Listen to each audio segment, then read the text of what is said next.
সুশান্ত রায়কে সিবিআই ডাকলো, যে সন্দীপ ঘনিষ্ঠ, এর আগেও দেখা গেছে তার হাসপাতালে ইডি সিবিআই সবাই গেছে। এই যে যোগসূত্র এবং একটা বড় চক্র র্যাকেট যেটা সামনে আসছে স্বাস্থ্য দপ্তরে, কি বলবেন?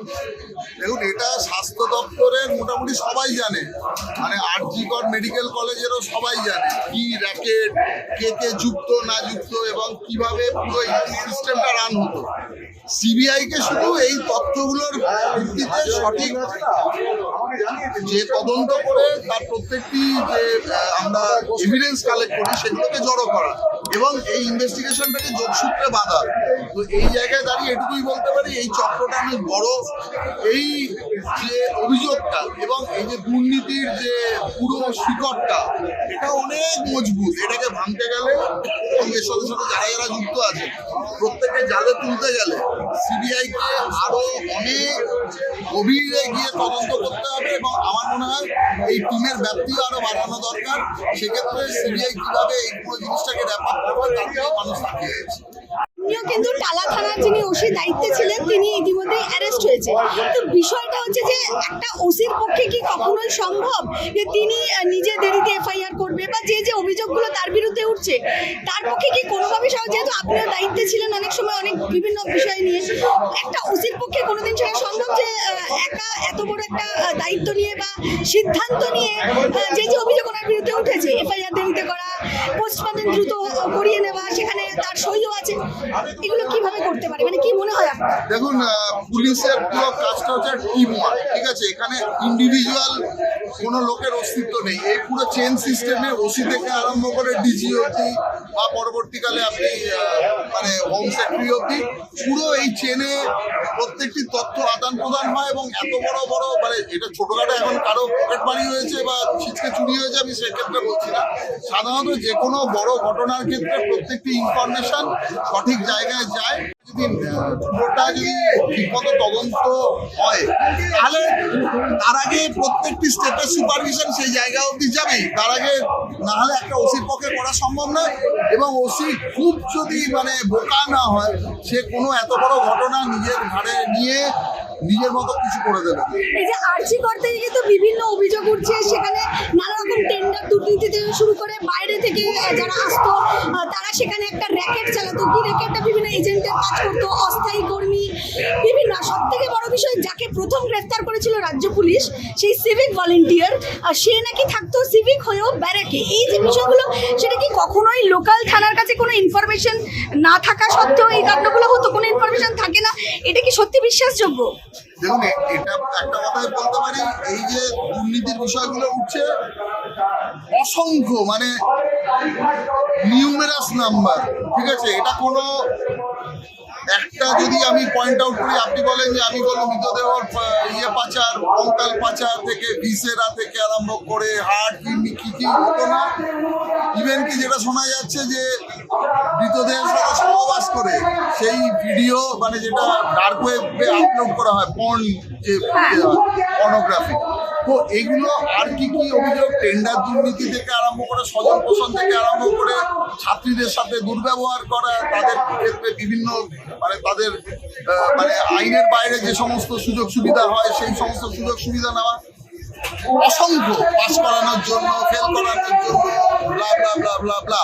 কিন্তু ঘটনায় একটা কথাই আমরা বলতে পারি যে এখানেই ব্যাপারটা শেষ নয়, এর ব্যাপ্তিটাও খুব বড় এবং আপনারা যেটা বলতে চাইছেন বা বিভিন্ন জায়গায় অভিযোগ উঠছে, এর আমরা সঠিক তদন্ত, এটা আপনি বলবেন লোকাল, অবশ্যই এটা কিন্তু একটা ইনস্টিটিউশনালাইজড দুর্নীতিতে পরিণত হয়েছিল বলেই সবাই জানার পরেও চুপ করেছিল এবং লোকাল প্রশাসনের সাথে আরজি করের কর্তৃপক্ষের এতই ওতপ্রোতভাবে জড়িত ছিল, তাদের পক্ষে সম্ভব ছিল না এর বিরুদ্ধে গিয়ে 14 তারিখে যখন ওই ঘটনাটা রাত্রিবেলা আরজি করে ঘটলো 14 তারিখে রাতে, পরের দিন কিন্তু তখন মানে এক্স যে সিপি ছিলেন বিনীত গোয়েল, তিনি বলেছিলেন যে তাদের ফল্ট মানে তারা বুঝতে পারেনি এভাবে হবে, তার তিনি স্বীকার করে নিয়েছিলেন।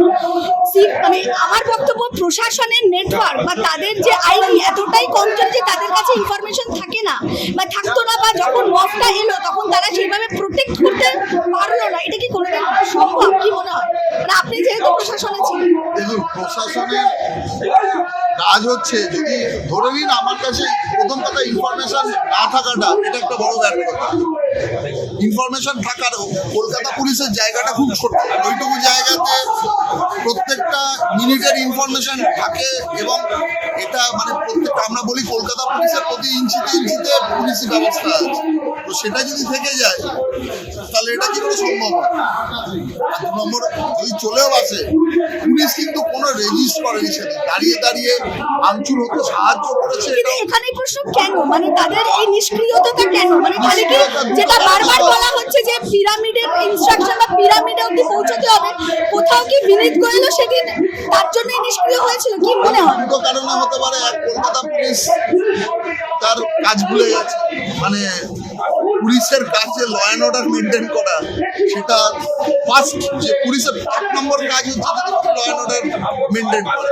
সেক্ষেত্রে কেউ যদি এসে পাবলিক প্রপার্টি ভাঙচুর করে বা পাবলিক মানে মানুষের ওপর অত্যাচার করে, সঙ্গে সঙ্গে তার এগেনস্টে অ্যাকশন নেওয়া উচিত। তার জন্য যা যা মানে যে স্তরে যাওয়া উচিত সেটা তো দূরের কথা, ছেড়ে দিন। সেক্ষেত্রে সংবিধান আপনাকে যা যা অধিকার দিয়েছে একজন পুলিশ অফিসারকে, আপনি যদি সেটা না করেন তাহলেও কিন্তু আপনার বিরুদ্ধে গুরুতর অভিযোগ উঠবে এবং এর জন্য আপনার চাকরিও চলে যেতে পারে। ঠিক আছে, যদি ঠিকমতো ডিপার্টমেন্টাল প্রসিডিংয়ে অভিযোগ সাব্যস্ত হয় তাহলে কিন্তু সেই পুলিশ আর উর্দি করার অধিকার পায় না, যদি সে সেই কাজ না করতে পারে। আর 2 নম্বর কথা, যদি আরো ভয়ঙ্কর হয়, সে যদি কোনো আরো বৃহত্তর স্বার্থে সেটা করে থাকে, তাহলে তো এটা আরো বড় একটা অফেন্স বলে আমরা দেখেছি এই ধরনের ঘটনা, পার্কস্ট্রিট কাণ্ড থেকে শুরু করে একাধিক কাণ্ড। আমরা দময়ন্তী সেনের মতন পুলিশ অফিসারকেও দেখেছি, তাকেও দেখেছি কিভাবে প্রতিবাদ করাতে সরে যেতে হয়, এবং বিভিন্ন অভিযোগ কিন্তু প্রশাসনের তরফ থেকেও আসে। যখন তারা কাজ করতে চায় বা সততার সাথে কাজ করতে চায়, তাদের ট্রান্সফার করিয়ে দেওয়া হয় বা বিভিন্ন রকম তাদের ক্ষেত্রেও তাদের মানে কাজের এতে কোপ করা হয়। মানে আপনার কি মত, মানে এটা কি সত্যি বাস্তবে করা হয়? এবং যদি করা হয়ও থাকে তাহলে মানে কেন? তাহলে রাষ্ট্রের সাথে লড়াইটা কার? মানে বক্তব্যটা তাহলে, বিষয়টা কোথায়, ল অ্যান্ড অর্ডারটা তাহলে কোথায়? এটাই সব থেকে বড় কথা বলেছেন, তাহলে রাষ্ট্রের সাথে লড়াইটা কার? আমি এইটুকুই উত্তর দিতে চাই যে রাষ্ট্র রয়েছে তার সংবিধানকে প্রোটেক্ট করার জন্য, তার নাগরিকদের প্রোটেক্ট করার জন্য, এবং তার যা অধিকার বা সম্পত্তি যা যা রয়েছে সেটাকে প্রোটেক্ট করার জন্য। সেই রাষ্ট্র যদি সেটা ভুলে গিয়ে কিছু যারা অপরাধী তাদের প্রোটেক্ট করতে চায়, তাহলে সেই রাষ্ট্রীয় ব্যবস্থাকে মানে আমরা কি জায়গায় পৌঁছেছে এবং সেটাকে কিভাবে কন্টেন করতে হয়, সেই রাষ্ট্রীয় ব্যবস্থা খুবই ভয়ঙ্কর। এবং আমরা আশা করব এই ব্যবস্থা যত তাড়াতাড়ি এখান থেকে আমরা মুক্ত হতে পারবো তত ভালো হবে। কিন্তু সিবিআই এর রেকর্ডও কিন্তু খুব খারাপ, প্রচুর মামলা আমরা দেখেছি যেটা সিবিআই শেষ করতে পারেনি, এবং সম্প্রতি দেখলাম একই বিষয়ে অনুব্রতও ছাড়া পেয়ে গেল। তো সিবিআই এর গাফিলতিও দেখেছি এবং বিভিন্ন জায়গায় তারা ঠিক সময় চার্জশিটও জমা করতে পারে না। তাহলে কোথায় মানুষ সিবিআই কে বিশ্বাস করবে? মানে সিবিআই এর পারফরমেন্স নিয়েও অনেক প্রশ্ন, কি বলবেন? সিবিআইতে আমি 3 বছর নিয়ে কাজ করেছি, আমি ডেপুটেশনে ছিলাম। সিবিআই ম্যান পাওয়ার খুবই কম, ঠিক আছে, যে তুলনায় এই ধরনের কেস তদন্ত করতে হলে যতটা বড় ম্যান পাওয়ার চাই, এবং সব থেকে বড় কথা যে লোকাল যে সহযোগিতা চাই রাজ্য সরকারের, সেটাও তারা পায় না, এবং তাদের লোকাল কোনো সোর্সও নেই। সিবিআই পুরো কাজটা করতে গেলে আমার মনে হয় এক্ষেত্রে অনেক বড় ইনফ্রাস্ট্রাকচার দেওয়া উচিত। এবং 2 নম্বর কথা যেটা আপনি বলছেন, অনেকে তারা বেল পেয়ে গেছে, ঠিক সময় চার্জশিট জমা করতে পারেনি বলে ট্রায়াল শুরু করা যায়নি, কিন্তু এটাও ভাবার কোনো কারণে কেস শেষ হয়ে গেছে। সিবিআই কিন্তু অত্যন্ত ক্যান্সার ডিপার্টমেন্ট, একবার যাকে ধরে 20 বছর মোটামুটি ট্রায়াল শেষ হতে লাগবে। এটা আপনি বলতে পারেন যে 20 বছরে মানুষের যারা মেমারি অত্যন্ত শর্ট, 20 বছর ধরে মানুষ, কিন্তু যে সিবিআই এর কেস এই যে চলবে 20 বছর ধরে, যার ক্ষেত্রে হয়েছে তার কিন্তু বিনিত্র রজনী 20 বছর ধরে আগামী চলতে থাকে। মানে সিবিআই ক্ষেত্রে বিশেষ করে একটা বড় প্রবলেম হচ্ছে এত বেশি সাক্ষী থাকে, সেই কেসের সাক্ষ্য শেষ করতে গিয়ে কিন্তু সময় চলে যায়। তোলপাড় করা হয়েছে বা মুছে দেওয়া হয়েছে, লোপাট করা হয়েছে, আমরা দেখেছি সেমিনার রুম ভাঙা, মানে বিভিন্ন ঘটনা। সেক্ষেত্রে কি, এবং প্রচুর সিসিটিভি, যেটা বলা হচ্ছে যে সিসিটিভি পুরো ফুটেজ পাওয়া যায়নি, মানে দেয়নি, সিবিআই তে হ্যান্ড ওভার করা হয়নি। সেক্ষেত্রে সিবিআই এর তদন্ত করার আরো প্রসেসটা কঠিন হয়ে যাচ্ছে তাদের কাছে। কি বলবেন, এই জায়গা থেকে দাঁড়িয়ে কি সিবিআই কোনো একটা জায়গা অব্দি পৌঁছতে পারবে? ইতিমধ্যে একটু জুড়ে দিন, নার্কো যে টেস্ট, সেই নার্কো টেস্টের জন্য অ্যাপ্লাই করা হয়েছিল, সেটাও গ্রহণযোগ্য হয়েছে, আদালত সেটাকে মান্যতা দিয়েছে। কি বলবেন? দেখুন, এক হচ্ছে ডাইরেক্ট এভিডেন্স, আরেকটা হচ্ছে করবোরেটিভ এভিডেন্স। ডাইরেক্ট এভিডেন্স ম্যাক্সিমাম নষ্ট করে দিয়েছে। এবার আমাদের করবোরেটিভ এভিডেন্সের উপরে বিশ্বাস করতে হবে। Narco, brain mapping, psycho analysis থেকে আরম্ভ করে 3D ম্যাপিং, তো যেটা সহজভাবে হতে পারতো তার সাথে অনেক কঠিন করে দিয়েছে।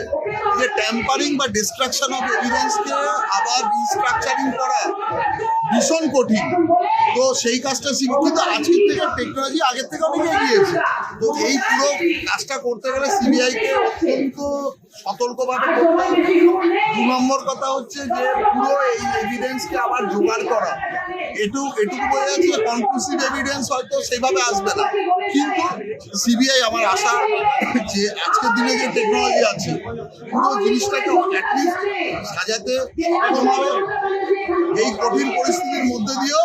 আর 2 নম্বর কথা, এখনো আমরা অনেক ক্লু পাওয়া বাকি আছে। এটা নয় কেউ যদি, যে আগের দিনে মাননীয় প্রধান বিচারপতি বলেছেন সুপ্রিম কোর্টে যে এই কেস কিন্তু তাড়াতাড়ি শেষ হবে না, আমাদের ধৈর্য রাখতে হবে, এই কেস 6 মাস 1 বছর লাগবে তদন্ত, কিন্তু তারপরে সিবিআই যদি সঠিক তথ্যটা বার করতে পারে আমরা সেদিকে তাকিয়ে।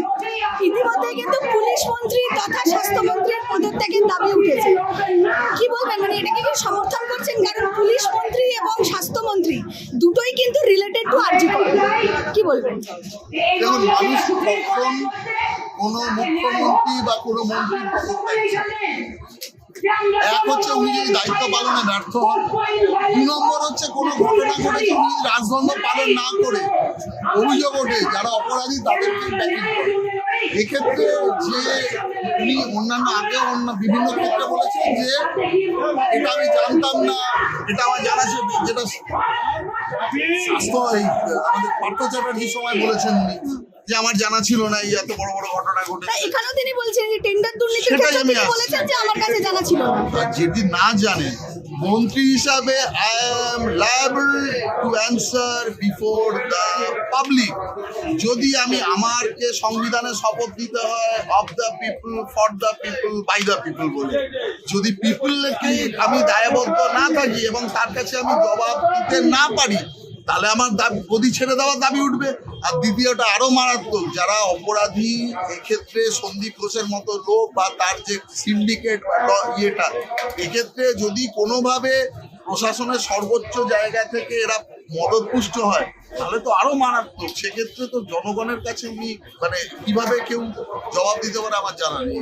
এক্ষেত্রে পদত্যাগ মানুষ কেন চাইছে, ওনার নিজেই উনি উচিত এটা জাস্টিফাই করা। উনি যদি রাজধর্ম পালন করেন, উনি যদি সমস্ত ব্যবস্থাকে ভেঙে চুরমার করে দিয়ে তাদের বিরুদ্ধে কঠোর ব্যবস্থা নেন, তাহলে আমরা ওনাকে সাধুবাদই জানাবো। মানে রাজধর্ম পালন যদি করেন তাহলে পদত্যাগ মানে করে দেওয়া উচিত, মানে এটা আপনিও বলছেন। রাজধর্ম পালন করলে এখনো ওনার, আমি ধরেন উনি বলছেন যে তদন্ত আমার হাতে নেই, ওকে, তদন্ত ওনার হাতে নেই, কিন্তু এই যে পুরো দুর্নীতি, ওনাকে তো উনি তো মুখ্যমন্ত্রী, উনি তো স্বাস্থ্যমন্ত্রী, উনি স্বরাষ্ট্রমন্ত্রী, কেউ তো বলেন যে আপনি কোনো কারো এগেইনস্টে মানে অ্যাকশন নিতে পারবেন না। আপনি, আপনার হাতে সমস্ত কিছু রয়েছে, আপনি এই প্রত্যেকটি লোককে চিহ্নিত করে তাদের যদি যথাযথ শাস্তি বিধানের ব্যবস্থা করেন, তাহলে মানুষ তোমাকে সাধুবাদ জানাবে।